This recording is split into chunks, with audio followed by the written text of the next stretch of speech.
इस हफ्ते राहुल गांधी उत्तराखंड आए, भीड़ भी जुटी, लेकिन क्या उत्तराखंड कांग्रेस उस भीड़ को राजनीति में बदल पाई? भाजपा ने राहुल गांधी को फिर युवराज साबित करने में कोई कसर नहीं छोड़ी, लेकिन असल सवाल ये है कि क्या उत्तराखंड कांग्रेस अपने ही केंद्रीय नेतृत्व को राज्य के असली मुद्दे समझाने में सफल रही?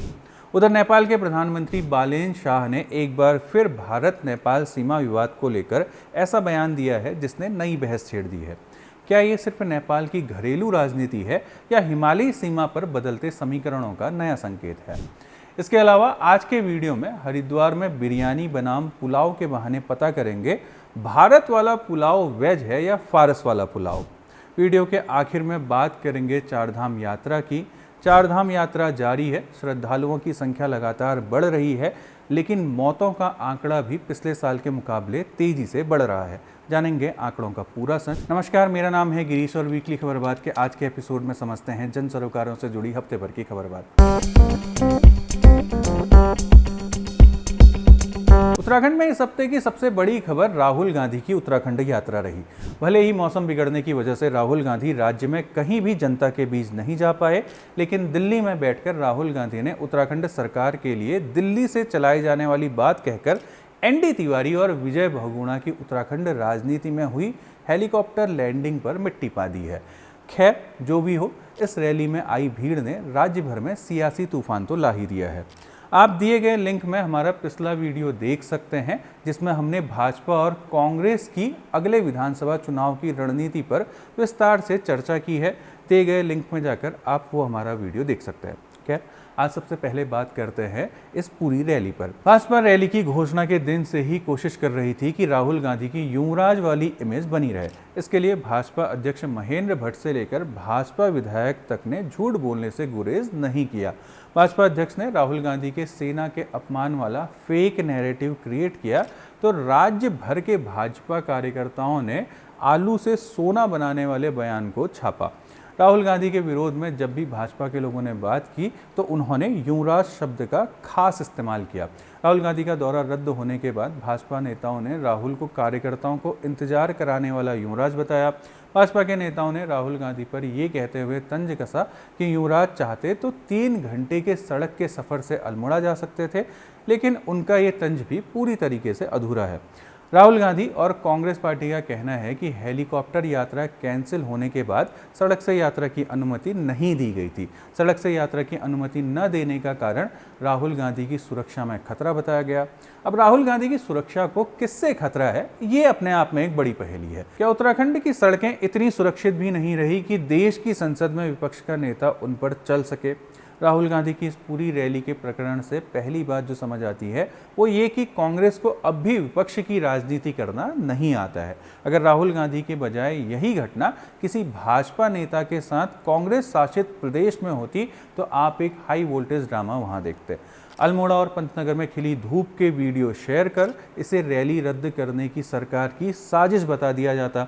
सड़क से जाने की अनुमति नहीं मिलने पर भी विक्टिम कार्ड से खूब राजनीति की जाती, लेकिन कांग्रेस ने ऐसा कुछ नहीं किया। पूरे कांग्रेस में हरीश रावत को छोड़कर एक भी नेता ऐसा नहीं मिला जिसने रैली रद्द करने की साजिश का आरोप गढ़ा हो, लेकिन पूरी रैली में हरीश रावत इस वजह से चर्चा में रहे क्योंकि मंच से उनके समर्थकों को प्रदेश प्रभारी से डांट पड़ गई थी।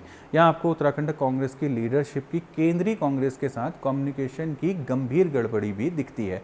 थोड़ा इसे समझते हैं। बीते 5 जून को यूट्यूब पर राहुल गांधी के चैनल में एक वीडियो जारी हुआ। वीडियो अंडमान निकोबार में केंद्र सरकार के एक प्रोजेक्ट के विरोध में था। विरोध का कारण अंडमान निकोबार के पर्यावरण से छेड़छाड़ था। राहुल गांधी खुद अंडमान गए थे, वहां के लोगों से मिले थे।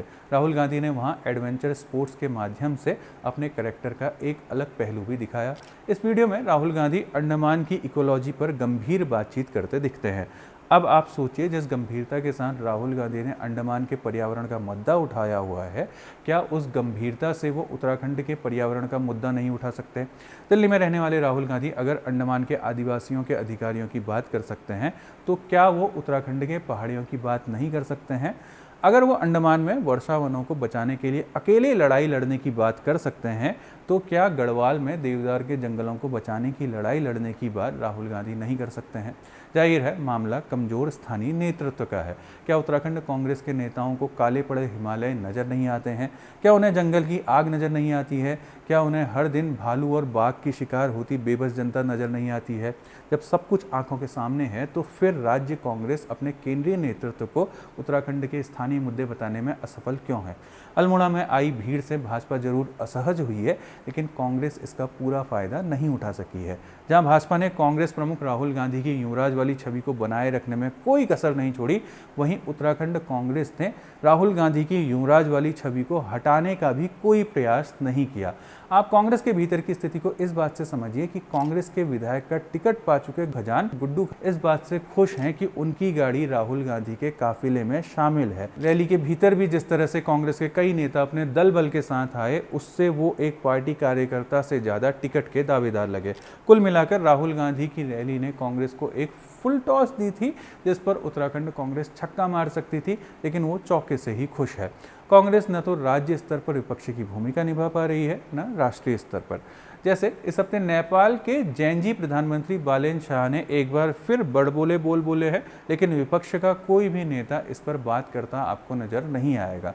नेपाल के जैनजी प्रधानमंत्री ने अपने देश की संसद में कहा है कि प्रधानमंत्री बनने के बाद मुझे एक ऐसा तथ्य पता चला है जिससे आप भी हैरान हो जाएंगे। सिर्फ भारत ने ही नेपाल की जमीन पर अतिक्रमण नहीं किया है, बल्कि कई जगहों पर नेपाल ने भी भारतीय इलाकों पर कब्जा कर रखा है। इतना ही नहीं, बालेन ने ऐतिहासिक सीमा विवाद को सुलझाने के लिए यूनाइटेड किंगडम और चीन की मध्यस्थता और उनके साथ राजनयिक बातचीत का भी जिक्र कर दिया। हालांकि भारत ने नेपाल के साथ अपने सीमा विवाद को सुलझाने में किसी भी तीसरे पक्ष की भूमिका को सिरे से खारिज कर दिया है। ऐसे माना यह जा रहा है कि बालेन शाह ने यह बयान अपनी छवि के अनुरूप भारत के साथ बराबरी के रिश्ते वाली अपनी घरेलू राजनीति के चलते दिया था। उनकी पार्टी के अध्यक्ष के भारत दौरे में इस बात का कोई जिक्र नहीं हुआ और भारत ने भी उनसे इस बयान पर कोई नाराजगी व्यक्त नहीं की। नेपाल के विदेश मंत्री भारत के 3 दिन के दौरे पर हैं, उनके एजेंडे में भी ऐसा कोई विषय नहीं है। इससे पहले 19 मई 2020 को नेपाल ने अपने नए राजनीतिक नक्शे में भारत के लिम्पियाधुरा, लिपुलेख और कालापानी इलाके के साथ गुंजी, नाभी और कुटी जैसे गांव भी शामिल कर दिखाए थे। 1975 में नेपाल की राजशाही ने जो नक्शा जारी किया, उसमें लिम्पियाधुरा का 335 वर्ग किलोमीटर का इलाका नहीं दिखाया गया था।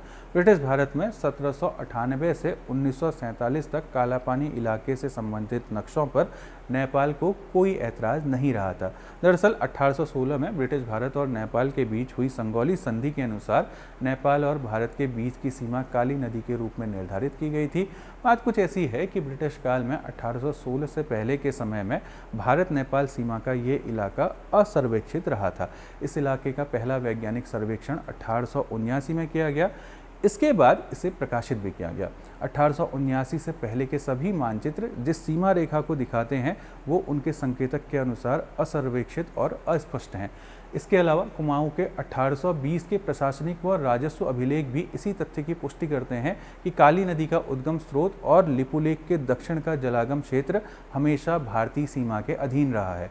1911 के अल्मोड़ा जिले के गजेटियर के पेज नंबर 252 और 253 में एच.जी. वॉल्टन ने काला पानी और काली नदी के संबंध में स्पष्ट विवेचन करते हुए लिखा है कि काला पानी के पास का समस्त जलग्रहण क्षेत्र पूरी तरह से ब्रिटिश भारत की सीमा के भीतर है। आज़ादी के बाद 1961 में हुए चीन नेपाल समझौते और 1963 में नेपाल चीन सीमा प्रोटोकॉल में भारत, नेपाल व चीन का त्रिकोणीय संगम उसी स्थान पर दिखाया गया है जहां पर 1879 के सर्वे में स्वीकार किया गया था। 19 अप्रैल 1954 को भारत चीन के बीच लिपुलेख दर्रे के व्यापार मार्ग पर समझौता हुआ। तब से 2015 तक चीन ने कभी भी ये नहीं माना कि लिपुलेख वाले भाग में नेपाल भी एक पार्टी या पक्ष है। 2002 में बनी ज्वाइंट तकनीकी कमेटी में नेपाल की एक कोशिश रही कि इसमें चीन को शामिल कर दिया जाए, लेकिन 10 मई 2005 को एक प्रेस रिलीज कर चीन विदेश मंत्रालय ने साफ किया कि काला पानी भारत और नेपाल के बीच का मामला है। असल बात यह है कि अंदरूनी राजनीति से ध्यान भटकाने के लिए नेपाल की लोकतांत्रिक सरकारें बार बार काला पानी की बात करती हैं। फिलहाल उत्तराखंड के लोगों के लिए समस्या है नेपाल और चीन के बीच बढ़ती नज़दीकियाँ। नेपाल ने भारत से लगे बॉर्डर पर चीन में बने थर्मल कैमरे लगाने शुरू कर दिए हैं। दावा किया जा रहा है कि ये कैमरे भारतीय सीमा के भीतर 10 किलोमीटर तक नज़र रख सकते हैं। उत्तराखंड में नेपाल की 275 किलोमीटर की अंतर्राष्ट्रीय सीमा है। उत्तराखंड और नेपाल का रोटी बेटी का संबंध माना जाता है। दोनों देशों के बीच किसी भी तरह का गतिरोध उत्तराखंड के लोगों को सबसे पहले प्रभावित करेगा। कुल मिलाकर भारत को नेपाल के जैनजी प्रधानमंत्री के इस अति राष्ट्रवाद पर कड़ी नज़र रखनी होगी। ऐसे नज़र तो हमें अपने देश के भीतर राष्ट्रवाद के नाम पर हो रही गतिविधियों पर भी जरूर रखनी चाहिए। जैसे हरिद्वार में कुछ कथित विद्वजनों ने वेज बिरयानी की दुकानों में जाकर बिरयानी की जगह पुलाव चस्पा कर दिया है। जाहिर है जिस राष्ट्रवाद की लहर में हम सब डोल रहे हैं उसमें हमारे संतों को लगा होगा कि बिरयानी पाकिस्तानी शब्द है या उससे मांसाहार की बू आती होगी, लेकिन जिस बिरयानी शब्द की जगह पुलाव शब्द चस्पा किया गया है उसके इतिहास को खंगालना भी जरूरी है। अगर आप पुलाव शब्द की जड़ें भारतीय परंपरा में ढूंढना चाहते हैं तो आपको दो शब्द मिलते हैं जहां से पुलाव शब्द इजाद होने की संभावना लगती है। पहला है पुलाक और दूसरा है पलान। Monier Williams Sanskrit English dictionary में पुलाक का अर्थ अ लंप ऑफ बॉइल्ड राइस यानी उबले हुए चावल का पिंड दिया हुआ है। वहीं पलान पल और अन्न से मिलकर बना शब्द है। पल का अर्थ है मांस और अन्न का मतलब हुआ अनाज, यानी पलान का मतलब हुआ मांस के साथ पकाया गया चावल। वैसे क्रॉनिकल खाना नाम के ब्लॉग में भी लिखा गया है कि पुलाव की तैयारी से संबंधित संकेत का जिक्र यजुर्वेद की तृतीय संहिता के चौथे मंत्र में मिलता है। इस मंत्र में देवता को अर्पित किए जाने वाले एक व्यंजन का उल्लेख है जिसमें चावल, घी, मांस और अन्य सुगंधित मसालों का प्रयोग किया गया है। ब्लॉग में तो यहाँ तक लिखा हुआ है कि मुकुंद चक्रवर्ती के चंडी मंगल काव्य में भगवान शिव और देवी दुर्गा को भोग के रूप में पुलाव अर्पित किए जाने का उल्लेख मिलता है। अब अगर अधिकांश लोगों की तरह पुलाव को फारस से भारत आई डिश मान लिया जाए तो यहाँ पोलोव शब्द है जो तुर्की में पिलाव हुआ और अंग्रेजी में पिलाव बन गया। 10वीं सदी में फारसी विद्वान और चिकित्सक इब्न सीना की रचनाओं में पुलाव का पहला व्यवस्थित लिखित वर्णन मिलता है, इसलिए अधिकांश लोग पुलाव को फारस की इजाद मानते हैं। बिरयानी को पुलाव से बदलने वालों के लिए जानकारी ये है कि अगर पुलाव को फारस से आया भी मान लिया जाए तो इसमें भी चावल को शोरबे, मांस, घी और सुगंधित मसालों के साथ ही पकाया जाता है। बाकी बात बिरयानी की हो या पुलाव की, भारत में इसको पॉपुलर करने का श्रेय मुगलों को ही जाता है। पुलाव के बारे में जानना हो तो आपको अब्दुल हलीम शरर की किताब गुज़िश्ता लखनऊ जरूर पढ़नी चाहिए। बाकी ऐसा लगता है कि उत्तराखंड सरकार के अलावा हमारे राज्य में एक और पैरेलल सरकार चल रही है जो अपने हिसाब से शब्दों के मतलब निकालती है और अपने हिसाब से उनके लिए नियम भी बना देती है। आखिर में बात चार धाम यात्रा की करते हैं। चार धाम यात्रा में अब तक करीब 30 लाख श्रद्धालु आ चुके हैं। स्टेट इमरजेंसी ऑपरेशन सेंटर के आंकड़े बताते हैं कि चार धाम यात्रा के पहले 47 दिनों में 153 तीर्थयात्रियों की मौत हो चुकी है।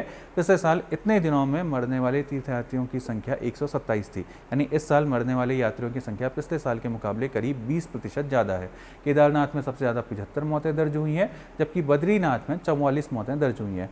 स्वास्थ्य मंत्री सुबोध उनियाल का कहना है कि स्वास्थ्य विभाग इस पर नज़र बनाए हुए है। वैसे स्वास्थ्य विभाग इन मौतों के पीछे सबसे बड़ी वजह तीर्थयात्रियों का मेडिकल हिस्ट्री को छिपाना और स्वास्थ्य जांच के प्रति लापरवाही को बता रहा है। स्वास्थ्य विभाग का मानना है कि चार धाम में होने वाली 70 से 75% मौतें पहले से चली आ रही बीमारियों के कारण हो रही हैं।